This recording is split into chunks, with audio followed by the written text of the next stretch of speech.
প্রিয় বন্ধুরা, আসসালামু আলাইকুম। আমি পড়ছিলাম ওয়েস্টার্ন গল্প, নাম চিরশত্রু। এখন শুরু করছি পঞ্চম অংশ। 10। নরম্যানকে দেখে এগিয়ে এলো জো। মাথা দোলালো, বলল, হাউডি বেন। হাউডি জো, ইতস্তত করে জবাব দিল নরম্যান। কাল রাতে একটু বাড়াবাড়ি হয়ে গেছে, তুমি খেই হারিয়ে ফেললো সে। বুঝেছ তাহলে, খোঁচা দিল জো। জোর ব্যবহারে খানিকটা আশ্বস্ত হলো নরম্যান। খুব ভয় পেয়েছিল। মনে কিছু রেখো না জো। ওয়াগন হুইলের ব্যাপারে কাল আমরা অপরাধ স্বীকার করার ভান করল সে। টাইলার এখন জেলে, এটাই তো চেয়েছিলে? জিজ্ঞেস করলো জো। তুমি চাওনি? কাল রাতে কোথায় ছিলে জো? ওয়াগন হুইলে, জবাব দিল জো। আর কোথায়? ওটার অর্ধেক তো আমারই। তাহলে টাইলারের হয়ে এখন তুমিই রাঞ্চ চালাচ্ছ? শুধু টাইলার কেন, আমারও। রাঞ্চের হিসাবপত্র চেক করেছ? সন্তুষ্ট হয়েছ তুমি? হ্যাঁ, মাথা ঝাঁকালো নরম্যান। সময়ে দেখা যাবে, বাঁকা সুরে বলল সে। চোখ মুখ আড়ষ্ট দেখাচ্ছে। অপরাধ বোধ থেকেই হয়তো টাইলার আজ সবকিছু বুঝিয়ে দিয়েছে তোমাকে, কিন্তু আমি ওকে বিশ্বাস করি না। তাছাড়া আপাতত এই বিপদ থেকে উদ্ধার পাওয়ার জন্য তোমাকে ওর দরকার আছে। কিছুদিন যাক, ওর আসল চেহারা দেখতে পাবে। যা হোক, গত রাতের কথা মনে পুষে রেখো না। মাথা নাড়ল জো। রাঞ্চে এসো, সাপারের দাওয়াত রইল। মেরিলিন রান্না করবে। দেখি, মৃদু গলায় বলল জো। লয়েড কিং এর অফিসে ঢুকে নিজের পরিচয় দিল জো। চেয়ার ছেড়ে উঠে হাত বাড়িয়ে দিল লয়েড কিং। তোমাকে আগেও দেখেছি, তবে পরিচিত হবার সুযোগ হয়নি। বলো, তোমার জন্য কি করতে পারি? টাইলারের ব্যাপারে কথা বলতে এসেছি, বলল জো। ওকে বের করার ব্যবস্থা নিতে হবে। হাসলো লয়েড কিং। অবশ্যই, সব ব্যবস্থা করে দেব আমি। মার্শার হানিকাটকে আমি চিনি। ওদের দেয়া সাক্ষীকে ফাঁক করা ওদের দেয়া সাক্ষীতে ফাঁক বের করা কঠিন হবে না তেমন, তুমি নিশ্চিত থাকতে পারো। বেশ আত্মপ্রত্যয় দেখাচ্ছে লয়েড কিংকে, একটু যেন বেশি মাত্রায়। অস্বস্তি বোধ করলো জো। বিচার শুরু হচ্ছে কবে? জিজ্ঞেস করলো সে। 2-1 দিনের মধ্যেই, দেরি করার কোনো কারণ নেই। জাজের সঙ্গে আলাপ করে তোমাকে জানাবো। মার্শার হানিকাট টাইলার ছাড়াও ওয়াগন হুইলের কয়েকজন ক্রুর নাম বলেছে, কিন্তু ঘটনার রাতে ওরা ওয়াগন হুইলেই ছিল। আমাদের কাছে নিরেট প্রমাণ আছে। মাথা নাড়ল অ্যাটর্নি। তার দরকার নেই। হানিকাট আর মার্শের উপরে বেশি চাপ দেব আমি। ওদের সাক্ষী মিথ্যে প্রমাণিত হলে মামলা এমনিতেই ডিসমিস হয়ে যাবে। কপালে ভাঁজ পড়ল জোর। কেন যেন মনে হচ্ছে লয়েড কিং ব্যাপারটা খুব হালকা করে দেখছে, গুরুত্ব দিচ্ছে না তেমন। কাল টাইলার এসেছিল এখানে, বলল লয়েড কিং। উইলের ব্যাপারটা তোমাকে জানাতে বলেছে। গত বছর অসুস্থ অবস্থায় উইলটা করিয়েছিল সে। তুমি না ফিরলে ওয়াগন হুইল তার শেয়ার 5 কর্মচারীর মধ্যে ভাগ হবার কথা ছিল সেটায়। ওদের নাম জানো নিশ্চয়। উইলটা কি পড়ে শোনাবো? না, থাক, বলল জো। লয়েডের কাছ থেকে বিদায় নিয়ে শেরিফের অফিসে এলো জো। শেরিফ নেই, দরজায় তালা ঝুলছে। লিন্ডেন সোল এসে যোগ দিল ওর সঙ্গে। আমি এসে শেরিফকে পাইনি, ভোরেই বেরিয়ে গেছে বোধ হয়, বলল সে। তখন থেকে অপেক্ষা করছি। টাইলারের গ্রেপ্তারের ব্যাপারে লোকজনের মতামত কি? জিজ্ঞেস করলো জো। তেমন কিছু না, শেষ পর্যন্ত কি হয় দেখার অপেক্ষা করছে সবাই। মার্শ বা হানিকাটকে দেখেছ? না, শহরে থাকলেও নির্ঘাত ইঁদুরের গর্তে সেদিয়েছে। ওদের চেনো তো? হ্যাঁ, শহরে দেখেছি বেশ কয়েকবার। হোমস্টেডার? না, হোমস্টেডার হলে কেউ তার জমি পতিত ফেললে রাখে না। বেশিরভাগ সময় ওরা নাকি শহরেই থাকে। চলে কিভাবে, টাকা পায় কোথায়? সেটার অভাব আছে বলেও তো মনে হয় না। বেশিরভাগ সময় যদি শহরেই পড়ে থাকে, তাহলে স্টাফিডের রাতে জমি পাহারা দিতে গেল কেন? কিসের জমি পাহারা দিতে গেছে? ওদের জমিতে কোনো ফসল থাকলে তো। ডাহা মিথ্যে কথা বলছে। ঠিকই বলেছে লিন্ডেন সোল, ওর কথায় যুক্তি আছে। মাথা নেড়ে সায় দিল জো। এখানেই থাকো তুমি, আমি আসছি। ইসরায়েলে বাঁধা ঘোড়ার কাছে এসে স্যাডলে চাপল জো। শহর থেকে বেরিয়ে পূব দিকে রওনা হলো। এ পথেই লরাকে নিয়ে ইউনিটায় এসেছিল সে। এই পথ ধরে সোজা এগোলে স্টাপিডের জায়গায় পৌঁছানো যায়। আর মাইল খানেক সামনে একটা শাখা রাস্তা গেছে দক্ষিণে। ওটা ধরে লিগনাইট ক্রিকের হোম স্টেডারদের এলাকায় যাওয়া যায়। দ্বিতীয় রাস্তাটাই বেছে নিল জো। বাঁক নিয়ে দক্ষিণে খানিক এগিয়েছে, তখনই টেইলের মাথায় দুজন ঘোড়সওয়ারকে দেখতে পেল। উল্টো দিক থেকে এগিয়ে আসছে ওরা। চট করে ওদের চিনতে পারল না জো। মার্শ আর হানিকট নয় তো? হঠাৎ সম্ভাবনাটা উকি দিল মনে। হোলস্টারের পিস্তলটা আলগা করে ঘাড় ফিরিয়ে দ্রুত একবার পেছনটা দেখে নিল। কেউ নেই। শহর থেকে বেশ দূরে এসে পড়েছে সে। সামনে তাকিয়ে এবার নিশ্চিত হলো সামনে ওরা আর্থার মার্শ আর বিল হানিকাট। ওর অনুমান ভুল হয়নি। না থেমে এগিয়ে চলল জো। বেশি টান টান হয়ে উঠেছে। স্যাডলে নড়ে চড়ে শরীরে ঢিল দিল সে। কাছে পৌঁছে ঘোড়ার লাগাম টানল। জোর করে ঠোঁটে হাসি ফুটিয়ে মুখোমুখি হলো ওদের। তবে হাসিতে কাজ হলো না কোনো। ওকে দেখে খুশি হয়নি দুই হোম স্টেডার। নার্ভাস দেখাচ্ছে ওদের। চোখাচোখি হতেই মুখ ফিরিয়ে নিল। হাউডি, বলল জো। তোমাদের ওদিকেই যাচ্ছিলাম। চকির দৃষ্টি বিনিময় করল হোম স্টেডার দুজন। অস্বস্তিতে স্যাডলে নড়ে বসল হানিকাট। দ্বিধান্বিত গলায় বলল, লিগনাইট ক্রিকে কি দেখতে যাবে? সবে কাজ শুরু করেছি। টাইলার জেলে জানো? প্রশ্ন করল জো। তাই? উচিত কাজ হয়েছে। আরো আগে জেলে পড়া উচিত ছিল ব্যাটাকে, বলল হানিকাট। নিজেই ধরা দিয়েছে সে। স্টাফিডের দোষ স্বীকার করেনি। আর চোখে মার্শের দিকে তাকালো হানিকাট। আমরা যা দেখেছি তাই বলেছি। কি বলো মার্শ? বরং টাইলারই মিথ্যে বলছে। ঠিক, সংক্ষিপ্ত জবাব দিল মার্শ। দুজনের কেউ গান বেল্ট পরেনি। কোমরে 6 গান গুজে রেখেছে মার্শ। হানিকাটের সঙ্গে কোনো অস্ত্র থাকলেও সেটা সম্ভবত কোটের পকেটে লুকানো। ডান দিকের পকেটটা উঁচু হয়ে আছে দেখে অনুমান করল জো। তোমার সঙ্গে আমাদের কোনো বিরোধ নেই, বলল হানিকাট। কিন্তু তুমি টাইলারকে সাহায্য করলে তোমাকে বন্ধুও ভাবতে পারবো না। কাল রাতে ওয়াগন হুইলে হামলার ব্যাপারে তোমার আপত্তি হয়তো যুক্তিসঙ্গত ছিল, কিন্তু টাইলারের সঙ্গে কোনো আপোষ নেই। লিগনাইট ক্রিকের অন্য বাসিন্দাদেরও কি একই মত? জিজ্ঞেস করল জো। হ্যাঁ, তড়িঘড়ি জবাব দিল হানিকাট। কেউ তোমার ফসল নষ্ট করলে কেমন লাগবে? তোমাদের ফসল নষ্ট হয়েছে? হ্যাঁ, শুধু আমাদের না, লিগনাইট ক্রিকের সবার ফসলই নষ্ট হয়েছে। শেরিফকে জানিয়েছিলে সেটা? জানালে কি লাভ হতো? সে তো টাইলারের লোক। ওয়াগন হুইলের স্বার্থই দেখত। তোমরা কখনো ক্যাটল রাঞ্চে কাজ করেছো? জিজ্ঞেস করল জো। না, তড়িৎ জবাব দিল হানিকাট। আমরা ফার্মার। ওদের দেখে অবশ্য ফার্মার মনে হয় না। পশ্চিমের 8-10 জন কাউবয়ের সঙ্গে কোনো তফাৎ নেই। ঘোড়ায় চড়ার অনায়াস ভঙ্গি, পায়ে স্টিরাপ হিলের বুট, এসব অন্য কথা বলে। পশ্চিমে কোনো হোম স্টেডার স্টিরাপ হিলের বুট পরবে না। স্পার পরার তো প্রশ্নই ওঠে না। যা হোক, এ বিষয়ে অনুসন্ধান আপাতত স্থগিত রাখলো জো। মাথা ঝাঁকিয়ে বলল, চলি। লিগনাইট ক্রিকে? প্রশ্ন করল হানিকাট। দেখি, ওদিকে যাচ্ছি যখন। অযথা সময় নষ্ট, বলল হানিকাট। তবে যেতে চাচ্ছ যখন যাও, চলো। আর্ট। সামনে এগোলো ওরা।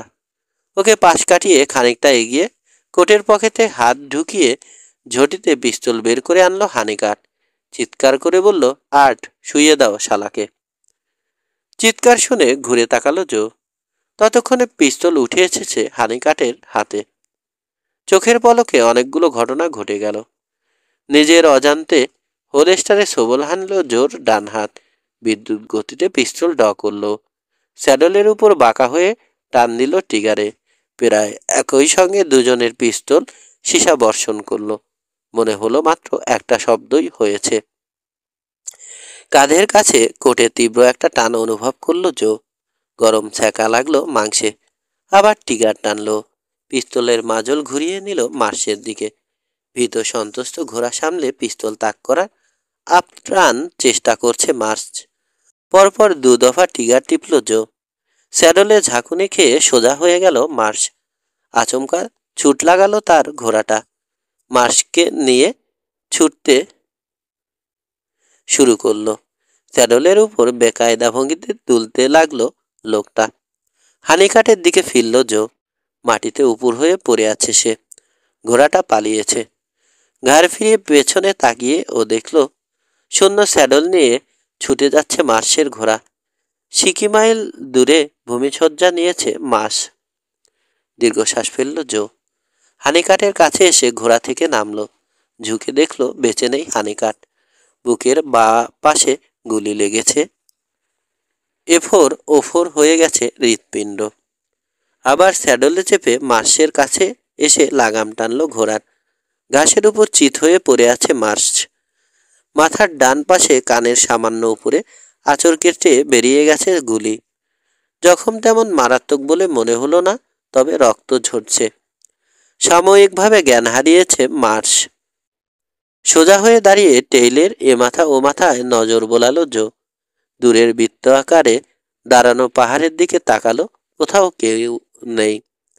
একবার ভাবলো এই মুহূর্তে এখান থেকে যদি কেটে পড়ে কেউ জানবে না এ ঘটনার কথা।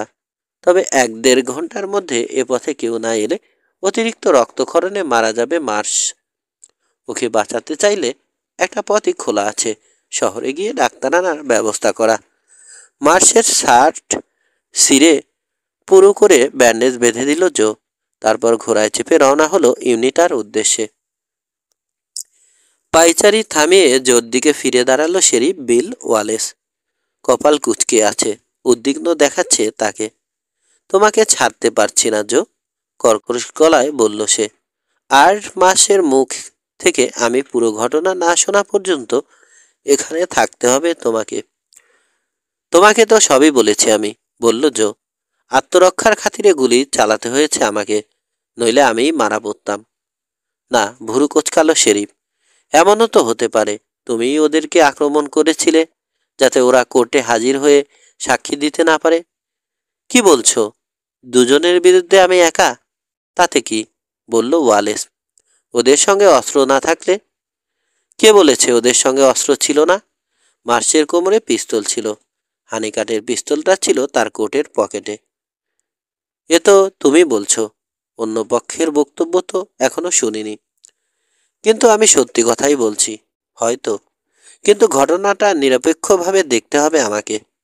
অন্যরা কি ভাববে সেটাও বিবেচনায় আনতে হবে। 2 কদম এগিয়ে এলো জো। ঠিক আছে, মেনে নিচ্ছি তোমার কথা। এখন বলো দেখি, ওদেরকে কোর্টে হাজির হওয়া থেকে বিরত রাখতে চাইলে মার্শের জন্য ডাক্তারের খোঁজে ইউনিটায় এলাম কেন? ওকে শেষ করে দিলেই তো ল্যাঠা চুকে যেত। মার্শ বাঁচবে কিনা সেটা তো নিশ্চিত করে বলা যাচ্ছে না, বলল বিল ওয়ালেস। ডাক্তার এখনো ফেরেনি। ঘুরে দাঁড়িয়ে দরজার দিকে এগোলো জো। কোথায় যাচ্ছ? বাইরে, দেখি ডাক্তার ফিরল কিনা। রুক্ষ গলায় জবাব দিল জো। এখন আমার গ্রেপ্তার হওয়া চলবে না কিছুতেই। আমি জেলে গেলে ওয়াগন হুইলের কি হবে? ওয়াগন হুইল পালিয়ে যাবে না নিশ্চয়, শুকনো গলায় বলল শেরিফ। তা পালাবে না, তবে ওটাকে ধ্বংসের পায়তারা করছে যারা, তাদের খুব সুবিধা হবে। শহরের বাইরে যেও না। তোমাকে ধরার জন্য যেন আমাকে আবার ঘোড়ায় চাপতে না হয়। ঘোড়ায় চেপেও লাভ হবে না কোনো। আমি না চাইলে তুমি কিছুতেই আমার নাগাল পাবে না, বলল জো। দরকার হলে আমি অবশ্য কোর্টে দাঁড়াতে রাজি আছি। জো ভেবেছিল এরপরও শেরিফ ওকে বাধা দেবে, কিন্তু দিল না।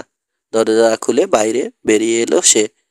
হিসরেল থেকে ঘোড়া আলগা করে লাগাম হাতে নিয়ে হাঁটতে লাগলো। শহরতলি ছাড়িয়ে এসে ঘোড়ায় চাপল সে। পুবে চলল। মাইল তিনেক এগোনোর পর ডাক্তারের ওয়াগনটার দেখা পেল। ফিরে আসছে শহরে। কাছে পৌঁছে ঘোড়ার লাগাম টানল সে। মার্শের কি অবস্থা ডক? জিজ্ঞেস করল সে। মাথায় চোট পেয়েছে, জবাব দিল ডাক্তার। গুরুতর কিছু না। এখনো অজ্ঞান? হ্যাঁ, মিনিট খানেকের জন্য একবার জ্ঞান ফিরেছিল। কোনো কথা বলেনি। মাথা ঝাঁকালো জো। শেরিফকে বলো আমি ধারে কাছেই আছি। আর মার্শের জ্ঞান ফিরলে তাকে সত্যি কথা বলতে বলবে, নইলে আমাকে মোকাবেলা করার জন্য তৈরি থাকতে হবে তাকে। ডাক্তার সংকুচিত চোখে দেখল ওকে। আমি এসব হুমকির খবর দিতে পারবো না কাউকে। আমার অবস্থায় পড়লে ঠিকই পারতে। পালানোর পথ থাকতে বেগতিক অবস্থায় পড়তে যায় কে? আমি পালাচ্ছি না, বলল জো। কম্বলে ঢাকা দেহ দুটো এক নজর দেখল ও। ঘোড়ার পেটে এসপার দাবিয়ে রওনা হয়ে গেল। লিগনাইট ক্রিকে হোম স্টেডারদের একটা কাঠের কেবিন প্রথম চোখে পড়ল চোর। সামনের এক চিলতে উঠান, কাঠের বেড়া দিয়ে ঘেরা। ভেতরে সবজির বাগান। একপাশে ফলের ছোট চারাগাছও দেখল কয়েকটা। পাশের জমিতে হোম স্টেডার তার বউ আর দুই ছেলে মেয়েকে নিয়ে কাজ করছে। ওকে দেখে কাজ ফেলে এগিয়ে এলো সবাই। লোকটা মাঝবয়সী, ছোটখাটো চেহারা। ঘামে ভেজা শার্টটা গায়ের সঙ্গে লেপ্টে আছে। তার স্ত্রীর চেহারা বিষণ্ণ ক্লান্ত। মাথায় ধূসর চুল, তবে বেশ সুগঠিত শরীর। ছেলেটার বয়স 10-এর মতো, মেয়েটা আরো ছোট, লিকলিকে শরীর। আমি ক্যানাভান, পরিচয় দিল জো। চষা ক্ষেতের দিকে চেয়ে বলল, এ মাটিতে গমের চাষ করলেই বোধহয় ভালো হবে। হ্যাঁ, গরুতে মারিয়ে না গেলে এদিকে ফলন ভালোই হবে, জবাব দিল হোম স্টেডার। আমি হিউস্টন। তোমার ফসল নষ্ট হয়েছে নাকি? হ্যাঁ, দ্বিতীয় দফা চাষ এটা। প্রথমবারের ফসল গরু নষ্ট করে দিয়েছে। শেরিফকে জানিয়েছিলাম, কোনো কাজ হয়নি। তোমার পড়শিদের কি অবস্থা? একই। সামুয়েল আর হেন্ডারসনও ফসল ঘরে তুলতে পারেনি। মার্শ আর হানিকাট, ওদের কথা বলতে পারবো না। আরও পূবে ওদের জমি পতিত ফেলে রেখেছে। বেশিরভাগ সময় শহরেই পড়ে থাকে ওরা। গরু তাড়াতে রাতে পাহারা দাও? না, পাহারা দিয়ে কি হবে? আমরা মাত্র 4 জন। টাইলার চাইলে আমাদের ফসল নষ্ট করবে, তার জন্য কোনো ব্যাপার না, ঠেকাবে কে? তবে তার সঙ্গে আমার কথা হয়েছে। সে বলেছে এমন কিছু করবে না। আগেও নাকি করেনি। কেন যে মিথ্যে কথা বলল বুঝলাম না। এমনি এমনি নিশ্চয় গরু আসেনি, কেউ পাঠিয়েছে। ওর কথায় ভরসা করেই আবার ফসল বুনেছ? আর কি করার আছে? বছরের মাঝামাঝি কোথাও যাবার তো উপায় নেই। সামুয়েল আর হেন্ডারসনের জমি কোন দিকে? আরো পূবে। প্রথমে হেন্ডারসনের জমি, তারপর ঝর্ণা পেরিয়ে গেলে সামুয়েলেরটা। মার্শ আর হানিকটের? এই তো আমার পরেই। মার্শ, তারপর নিউবোল্ট আর হানিকট। 3 জনেই এক চাষ দিয়ে জমি ফেলে রেখেছে। আচ্ছা, এত কিছু জিজ্ঞেস করছো কেন? সেব কৌতূহল, বলল জো। কিন্তু ওরা হোম স্টেডার হলে জমি ফেলে রাখবে কেন? হোম স্টেডার হোম স্টেডার হলে তো, জবাব দিল হিউস্টন। কোনোদিনই জমি চাষ করেনি ওরা। চুপ করো সিড, এত কথার কি দরকার? চাপা স্বরে বলল মহিলা। কেন? আমি কি মিথ্যে কিছু বলছি? সত্য কথা বলতে অসুবিধা কি? বাচ্চা দুটোর দিকে তাকিয়ে হাসলো জো। তোমার বাচ্চা দুটো কিন্তু চমৎকার। হ্যাঁ, ওরা খুব ভালো। বাবার কষ্ট বোঝে। এই বয়সে বাচ্চাদের মাঠে কাজ করার কথা না। রাতে আবার মায়ের কাছে পড়েও ওরা। একসময় স্কুলে পড়াতো মেরি। তুমি ভাগ্যবান স্বামী হিউস্টন। শিক্ষিত স্ত্রীর কোনো তুলনা হয় না, হাসি মুখে বলল জো। ওদিকে তোমার পড়শিদের কাউকে পাওয়া যাবে? হানিকাট বা মাসকে পাবে না। শহরের দিকে যেতে দেখেছি ওদের। নিউ বোল্টকে পেতে পারো। ঝর্নার কাছে ওর কেবিন। তবে বেশ কিছুদিন হলো ওকে দেখছি না। দেখো, বাড়িতেই আছে হয়তো। মাথা দোলালো জো। ঠিক আছে, যাই দেখি। ধন্যবাদ। আর ফসল নিয়ে ভেবো না, টাইলার তার প্রতিশ্রুতি রক্ষা করবে। হোম স্টেডারের বউয়ের উদ্দেশ্যে টুপি ছুঁয়ে নট করলো জো। বাচ্চাদের দিকে তাকিয়ে হাত নাড়ল। ঘোড়া ঘুরিয়ে রওনা হলো পুবে। হিউস্টনের পরেই মার্শের জমি। চষা ক্ষেত খা খা করছে। ঝর্নার কাছে গাছগাছালির ফাঁকে নিউ বোল্ডের কুড়িটা দেখতে পেল জো। কাছে গিয়ে লাগাম টানলো। স্যাডল থেকে নামার সময় লক্ষ্য করলো গাছতলে একটা স্যাডল হর্স দাঁড়িয়ে আছে। গায়ের ব্যান্ডে চোখ পড়তেই ভুরু কুচকে উঠল ওর। সার্কেলের বেন নরম্যানের ব্র্যান্ড। চোখের কোণে নড়াচড়া ধরা পড়তেই ঘুরে কুড়ের দিকে তাকালো সে। একজন লোক দাঁড়িয়ে আছে দরজায়। এড ওয়াইলি। তার হাতে ধরা পিস্তলটা ওর বুক বরাবর তাক করা। 11। গুলি খাবার ঝুঁকি সত্ত্বেও মাথার উপর হাত তুলল না জো। লাগাম হাতে দাঁড়িয়ে রইল। ঘোড়া ছাড়ো, হুকুম করলো এড ওয়াইলি। মাথার উপর হাত তোলো। লাগাম ছেড়ে দিল জো। কাঁধ বরাবর হাত উঁচু করল। এখানে কি করছো ওয়াইলি? নিউবোল্ড আমার পুরানো বন্ধু। বন্ধু? ভালো কথা, কিন্তু আমার দিকে বন্দুক তাক করে রেখেছ কেন? তুমি কোন দলের বুঝতে পারছি না। ওয়াগন হুইলের হলে শত্রুপক্ষের। লিগনাইট ক্রিকের হোম স্টেডাররা ওয়াগন হুইলের অনেক অত্যাচার সয়েছে। তোমার ধারণা এখানে ঝামেলা করতে এসেছি আমি? কি করে বলি? আমি নিউবোল্ডের সঙ্গে কথা বলতে এসেছি, অন্য কোনো মতলব নেই। নিউবোল্ড নেই এখানে। তাহলে পরে আসবো, বলল জো। হাত নামিয়ে ঘোড়ার দিকে এগোলো সে। আর এগিয়েও না, ধমকে উঠল ওয়াইলি। তীক্ষ্ণ কণ্ঠস্বর। ঘুরে দাঁড়ালো জো। কেন? ওয়াইলির পিস্তল ওর দিকে তাকিয়ে আছে আগের মতোই। এখানে কেন এসেছ? এক পা এগিয়ে এলো ওয়াইলি। বললাম তো, নিউবোল্ডের সঙ্গে কথা বলতে। কি কথা? ধরে নাও একটা কাজের কথা। মাথা নাড়ল ওয়াইলি। না, সেজন্য আসনি তুমি। হঠাৎ টাইলারের দলে ভিড়লে কেন? ওয়াগন হুইলের অর্ধেকটা পাবার আশায়? কাজ ঝাঁকালো জো। এসব নিয়ে তোমার মাথা ঘামানোর কি দরকার? মাথা ঘামাচ্ছি না, কৌতূহল হলো তাই জিজ্ঞেস করলাম। কৌতূহল আমারও হচ্ছে, বলল জো। নিউবোল্ড কই? কি হয়েছে তার? তুমি বা এখানে কি করছো? নিউবোল্ডের আবার কি হবে? কিছু হয়নি, তরির জবাব দিল ওয়াইলি।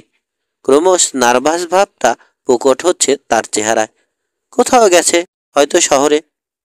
ওর ফেরার অপেক্ষা করছো? না, আমি এসেছিলাম। কথা শেষ করতে পারল না ওয়াইলি। তার আগেই ঘরের ভেতর থেকে কেসে উঠল কে যেন। তারপর নিস্তেজ গলায় ওয়াইলির নাম ধরে ডাকলো। বিল, বিল। আর পারছি না। তুমি কোথায় বিল? বুড়ো কুচকে উঠল জোর। জিহ্বা দিয়ে ঠোঁট ভেজালো ওয়াইলি। ফ্যাকাশে দেখাচ্ছে চেহারা। আতঙ্কের ছাপ পড়তে শুরু করেছে সেখানে। নিউবোল্ড নেই না? বিদ্রুপের সঙ্গে প্রশ্ন করল জো। সোজা হয়ে দাঁড়ালো ওয়াইলি। পিস্তলটা চেপে ধরল শক্ত হাতে। নেই, তবে ছিল। জাহান্নামে যাও তুমি। অযথা এখানে নাক গলাতে এসেছো কেন? কঠিন হয়ে উঠল ওয়াইলির চেহারা। হঠাৎ জোর মনে হলো ওকে খুন করার মতলব করেছে ওয়াইলি। ওসিলা খুঁজছে সে।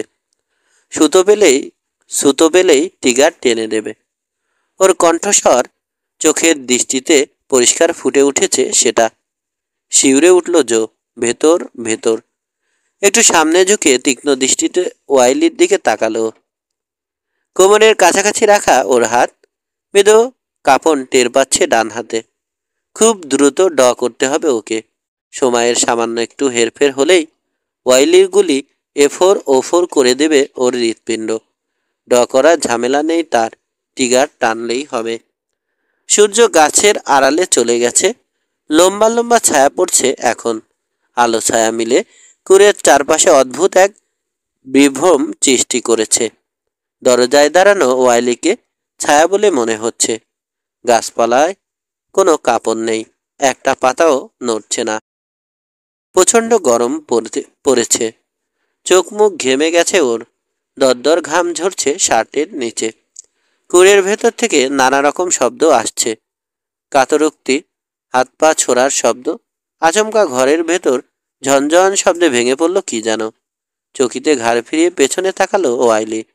মুহূর্তের জন্য জোর উপর থেকে দৃষ্টি সরে গেল। সুযোগটা পুরোপুরি কাজে লাগালো জো। বিদ্যুৎ বেগে হোল স্টারে ছোবল হানল ওর ডান হাত। ভোজবাজির মতো পিস্তল উঠে এলো থাবায়। ঠিক ওই সময় আবার ফিরে তাকালো ওয়াইলি। শক্ত হয়ে সঙ্গে শক্ত হয়ে গেল সঙ্গে সঙ্গে। ট্রিগার টানল পিস্তলের। প্রায় একসঙ্গেই গর্জে উঠল দুজনের অস্ত্র। যেন ঝাপটা মেরে টুপি ফেলে দিয়েছে কেউ। বুলেটের ঘায়ে জোর মাথার টুপিটা সাই করে উড়ে গেল। বা হাতে হ্যামার পেছনে এনে আবার ট্রিগার টান দিল সে। বুলেটের ধাক্কায় দু কদম পিছিয়ে গেল ওয়াইলি। হাঁটু ভাঁজ হয়ে গেল তার। হাত থেকে খসে পড়ল পিস্তল। অনেক ফাস্ট তুমি জো। বেন জানে না, বিড়বিড় করে বলল সে। বুক থেকে গল গল করে রক্ত বেরিয়ে আসছে। অবিশ্বাস ভরা চাহনিতে বুকের দিকে তাকিয়ে চৌকাঠের উপর আছড়ে পড়ে গেল সে। প্রাণ হারালো সঙ্গে সঙ্গে। বিল, বিল, কি হলো?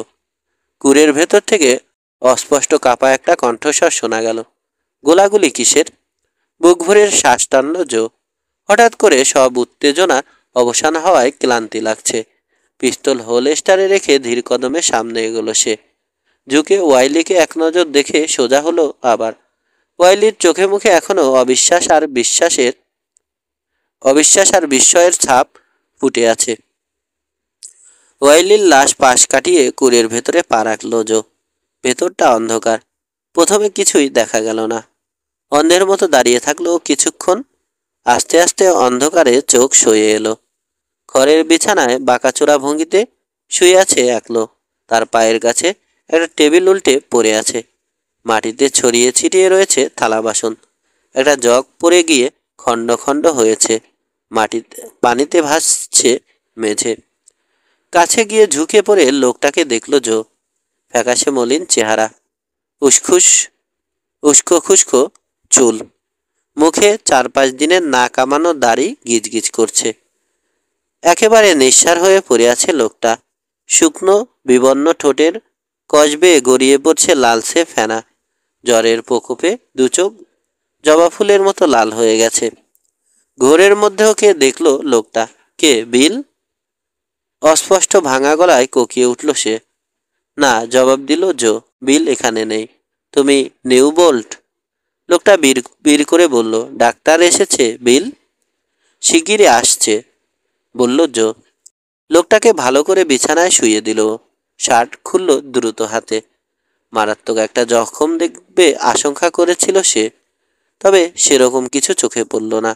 তবে বুকের ডান পাশে অনেকখানি জায়গা কেমন ফুলে আছে, নীল দেখাচ্ছে। বুকটা ভেঙে যাচ্ছে, আর পারছি না। বিল, বিড়বিড় করে বলল লোকটা। হুইস্কি এনেছো? আনবো, বলল জো। মামুলি আঘাতে বুক এমন নীল হয়ে ফুলে উঠতে পারে না, ভাবল জো। ঘোড়ার লাথি খেলে কিংবা গরুর খুরের নিচে পড়লেই কেবল এমনটা হতে পারে। চিন্তিত চেহারায় বিছানায় শুয়ে থাকা লোকটার দিকে চেয়ে থাকলো জো। ওকে চিনতে পারেনি সে। জ্বরের ঘোরে ওকে বিল ভেবে ভুল করছে। নিউবোল্ট স্টাফিডের কথা মনে আছে? লোকটার মুখের উপর ঝুঁকে পড়ে জিজ্ঞেস করলো জো। ঠোঁট নড়ে উঠল লোকটা। কি বলছো? গরুগুলোকে জড়ো করেছিলাম আমরা, মনে পড়ে? ঘোড়ার পিঠ থেকে যদি না পড়তাম। ভয় নেই, ভালো হয়ে যাবে তুমি। কি জানি, ব্যথা সইতে পারছি না বুকের ভেতরটা। কথাগুলো মিলিয়ে গেল নিউবোল্টের। চোখ বুঝল সে। উঠে দাঁড়ালো জো। স্টাফিডের নেপথ্য ঘটনা জানতে পেরে তীব্র উত্তেজনা বোধ করছে। সব জানে নিউবোল্ট। ওর মুখ থেকে আসল কথা জেনে নিতে হবে। নড়ে উঠল নিউবোল্ট। চোখ মেলে দেখল জোকে। আবার চোখ বুঝল। এখন কেমন লাগছে নিউবোল্ট? জিজ্ঞেস করলো জো। না, অস্পষ্ট গলায় বলল নিউবোল্ট। ভালো না, কিন্তু তুমি কে? জো ক্যানাভান। তোমার জন্যে ডাক্তারের ব্যবস্থা করব আমি। ভেবো না, লাভ নেই, দেরি হয়ে গেছে। সাময়িকভাবে হলেও ঘোর কেটে গেছে নিউবোল্টের, কিন্তু তার চোখ জোড়া অস্বাভাবিক রকম চকচক করছে। ভালো হয়ে যাবে তুমি, আবার বলল জো। মাথা নাড়ল নিউবোল্ট। আরেকজন লোক ছিল এখানে। এড ওয়াইলি। হ্যাঁ, সম্ভবত আমাকে মারতে এসেছিল সে। কেন? স্টাপিডের কথা যাতে কাউকে না বলতে পারো। বিস্ময়ে চোখ মেলল নিউবোল্ট। স্টাপিডের কথা তুমি জানো? অনেকেই জানে, বলল জো। বেন নরম্যানের সঙ্গে ভিড়লে কিভাবে? অভাবে পড়ে, বলল নিউবোল্ট। অভাবে স্বভাব নষ্ট হয়, ন্যায় অন্যায় বোধ থাকে না, মানুষ পশুর মতো হয়ে যায়।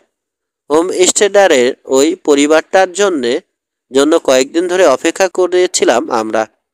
ওয়াটার হাউস রোডের পাশে মিডোতে গরুর পাল জড়ো করে রাখা হয়েছিল। ওরা আসার পরপরই জাহান নামে যাক সব হোম স্টেডার। ওদের দু চোখে দেখতে পারি না আমি। সারা জীবন কাউহ্যান্ড ছিলাম, অভাবে পড়ে আজ এটাই জানার ছিল জোর।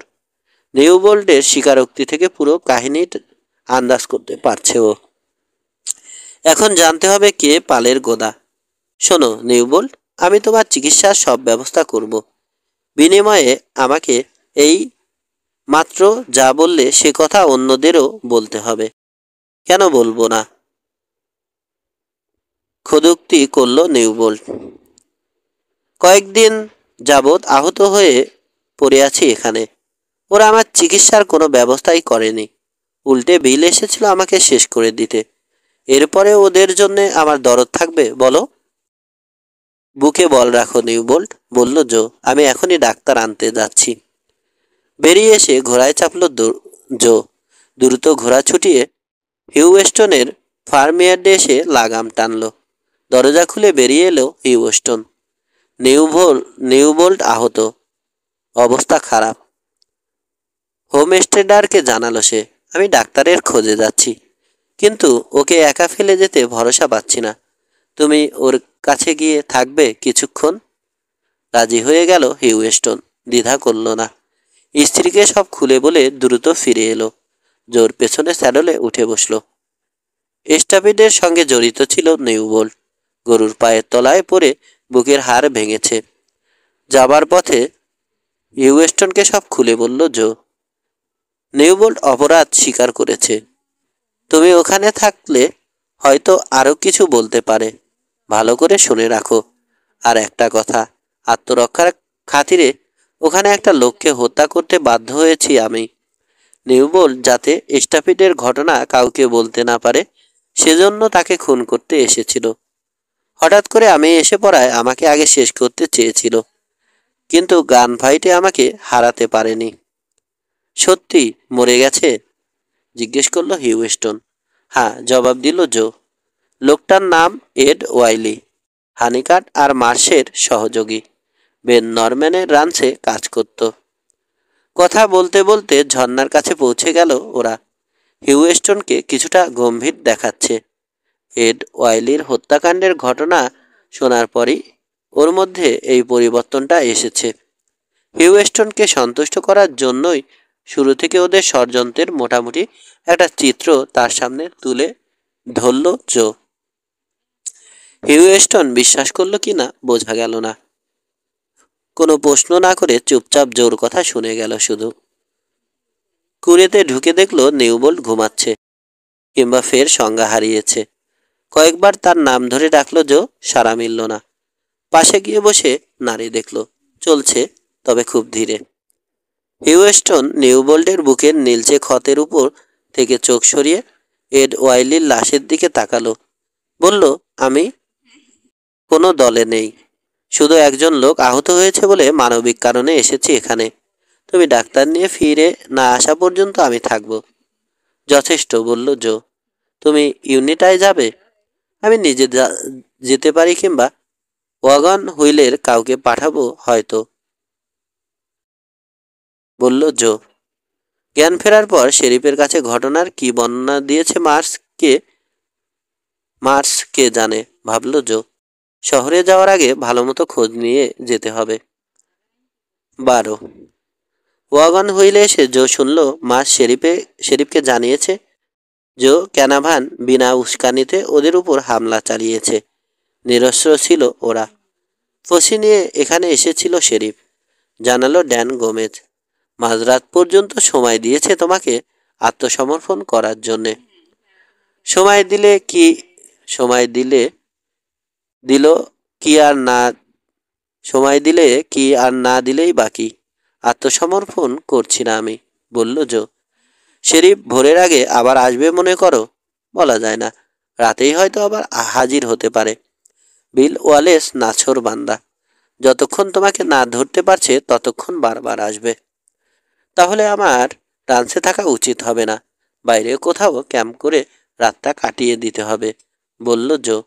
নিউ বোল্টকে শহরে এনে তার জবানবন্দি সবাইকে জানাতে পারলে ভালো হতো।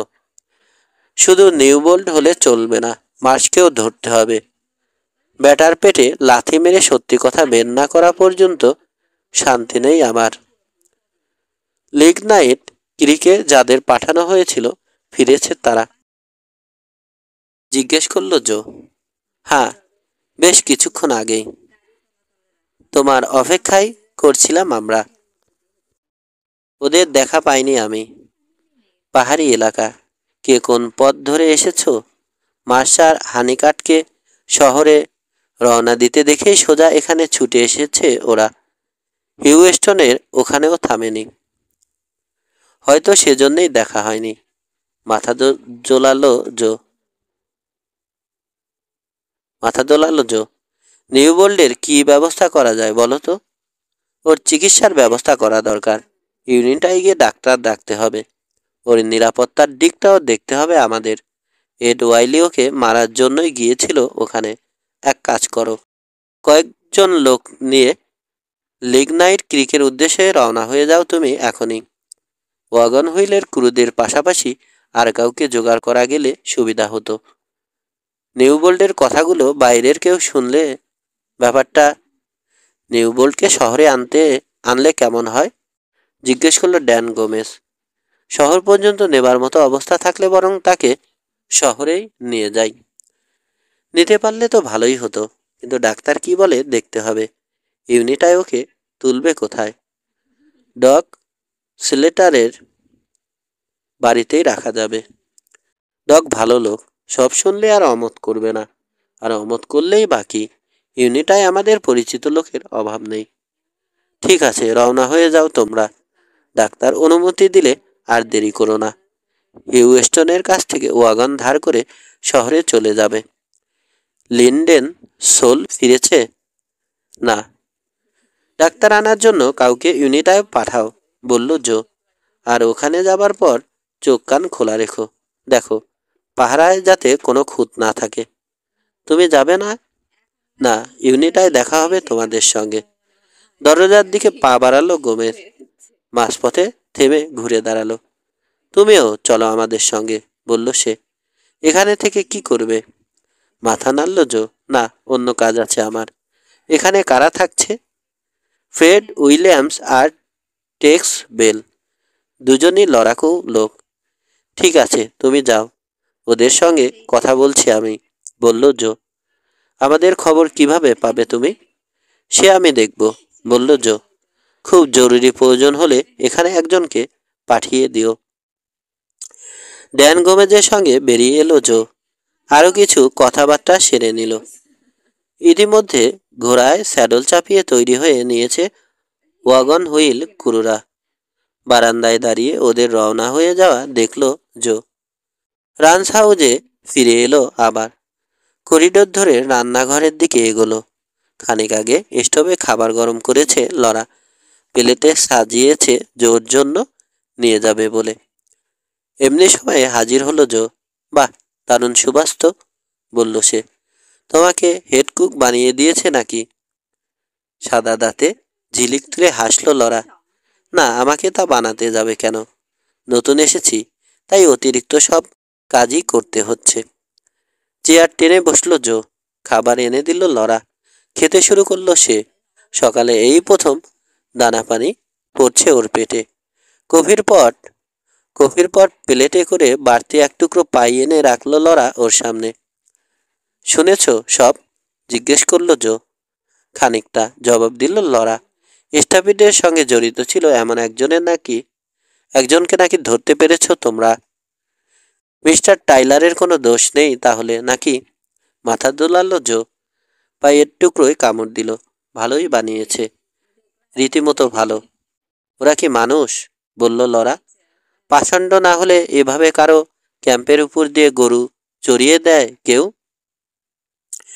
চোখ ছলছলিয়ে উঠল লরার। দাঁত দিয়ে ঠোঁট কামড়ে ধরল। সাদার উপর নীল ডোরাকাটা নতুন গিংহাম পোশাক পরে আছে সে। অচেনা একটা ফুল গুজেছে চুলে। পাশ ফিরে থাকায় লরার অসাধারণ প্রোফাইল তৈরি হয়েছে। মুগ্ধ চোখে চেয়ে রইল জো। লরা যেন আরো সুন্দরী হয়ে উঠেছে আজ। কিন্তু এখানে বেশি দিন থাকবে না লরা। এমন একটা মেয়ে রাঁধুনির কাজ করবে, তা হয়? কেউ এসে ঠিক নিয়ে যাবে ওকে। টাইলারের মতো একই আশঙ্কায় হঠাৎ মনটা খারাপ হয়ে গেল জোর। চেয়ারে গা এলিয়ে দিয়ে চোখ বুজল সে। বড্ড ক্লান্তি লাগছে। একটু নিশ্চিন্তে ঘুমাতে পারলে হতো। তোমার ঘুম দরকার? নিচু গলায় বলল লরা। চোখ মিলে তাকিয়ে আবার চোখ বুজল জো। আধ খাওয়া পায়ের প্লেট, কফির কাপ টেবিল থেকে সরিয়ে নিল লরা। ফিরে এসে ভেজা ন্যাকড়ায় টেবিল মুছতে মুছতে উঠানে একদল ঘোড়সওয়ার থামার শব্দ পেল। হইচইয়ের আওয়াজ শোনা যাচ্ছে। তন্দা মতো এসেছিল জোর। শব্দ শুনে ধর্মরে উঠে বসল। দরজার কাছে গিয়ে বাইরে উকি দিল লরা। তুমি এখানে থাকো, আমি দেখছি। দ্রুত পায়ে বেরিয়ে গেল সে। প্রায় সঙ্গে সঙ্গেই ফিরে এলো আবার। ফ্যাকাশে দেখাচ্ছে ওকে। শেরিফ ওয়ালেস, কাপা গলায় বলল সে। সঙ্গে আরও 7 জন। আগেও একবার এসেছিল ওরা। তোমার কথা জিজ্ঞেস করছে। ঝট করে উঠে পেছনের দরজার কাছে চলে গেল জো। লরা, আমাকে দেখোনি তুমি, বুঝেছো? মাথা নেড়ে সায় দিল লরা। শোনো, ওরা চলে গেলে কুড়ালের পেছনে গিয়ে খবর দিও। আমি ওখানেই কোথাও থাকবো। নিমেষে বাইরের অন্ধকারে মিশে গেল জো। উঠানে ফ্রেড উইলিয়ামস আর টেক্স বেল শেরিফের সঙ্গে কথা বলছে। বেশিরভাগ প্রশ্নেরই জবাব দিচ্ছে ফ্রেড উইলিয়ামস। টেক্সের চেয়ে বয়সে বড় সে। পাশে নিষ্পৃহ চেহারা নিয়ে দাঁড়িয়ে আছে টেক্স। ক্যানাভান ফেরেনি। অম্লান বদলে মিথ্যে বলল ফ্রেড উইলিয়াম। অম্লান বদলে মিথ্যে বলল ফ্রেড উইলিয়াম। রাঞ্চের আর সবাই কোথায়? জিজ্ঞেস করলো বেল ওয়ালেস। বোধহয় শহরে গেছে। তাহলে পথে আমাদের সঙ্গে দেখা হতো না? ভুরু কুচকে উঠল শেরিফের। কাজ ঝাঁকালো ফ্রেড। রেঞ্জের উপর দিয়ে গেছে হয়তো। এতগুলো লোক একসাথে গেল, অথচ ওরা কোথায় যাচ্ছে জানলে না? না, আমাকে বলে যায়নি। সন্দেহের চোখে রান্স হাউজের দিকে তাকালো বেল ওয়ালেস। এতগুলো লোক অনুপস্থিত, ব্যাপারটা ভালো ঠেকছে না। দল বেঁধে কোথায় যেতে পারে ওরা? অনুমান করার চেষ্টা করল সে। শেষমেশ হাল ছেড়ে দিয়ে বিরক্তির সঙ্গে থুক করে একদলা থুতু ফেলল। অস্বস্তি ভরা চোখে ফ্রেড উইলিয়ামসের দিকে তাকালো। এই বুড়োকে প্রশ্ন করে কোনো লাভ নেই, জানলেও বলবে না। যাবার আগে একবার রান্স হাউজের ভেতরে তল্লাশি চালিয়ে দেখব নাকি? হয়তো ওদেরকে বোকা বানানোর জন্য দল বেঁধে বেরিয়েছে লোকগুলো, যাতে ক্যানাভানের বদলে ওদের দিকে মনোযোগ যায়। রান্স হাউজেই কোনো ঘরে লুকিয়ে আছে হয়তো ক্যানাভান। একটু ভাবলো বিল ওয়ালেস। ঘাড় ফিরিয়ে সঙ্গীদের দেখে নিল। 3 জন রাইডারকে বাইরে পাহারায় থাকতে বলে অন্যদের নিয়ে অনায়াসে রান্স হাউজের ভেতরটা দেখে আসতে পারে সে। পোস্টের সিঁড়ির ধাবে পথ আগলে দাঁড়িয়ে আছে টেক্স আর ফ্রেড উইলিয়ামস। শেরিফ ঘোড়া থেকে নেমে সঙ্গী সহ এগিয়ে যেতেই বাধা দিল উইলিয়ামস। ভেতরে ঢোকা যাবে না, বস রাঞ্চে নেই, গম্ভীর মুখে বলল ফ্রেড। বিল ওয়ালেসের সন্দেহ আরো ঘনীভূত হলো। নিশ্চয় ক্যানাভান ভেতরে গা ঢাকা দিয়ে আছে। ঝট করে কোমর থেকে পিস্তল বের করলো সে। সরে দাঁড়াও, কঠোর গলায় হুকুম করলো। ভেতরে যাবই আমরা, বাধা দিয়ে লাভ হবে না। কানে ইতস্তত করে পথ ছেড়ে দিল টেক্স, বেল আর উইলিয়ামস। 25 সদস্যদের নিয়ে রান্স হাউসে ঢুকলো শেরিফ বিল ওয়ালেস। সবগুলো ঘরে তল্লাশি চালালো। কাউকে না পেয়ে হতাশ হলো। রান্নাঘরে এসে লরাকে পেল। চুলো পরিষ্কার করছে সে। এই রাতে চুলো ঘষতে বসেছ? জিজ্ঞেস করলো বিল ওয়ালেস।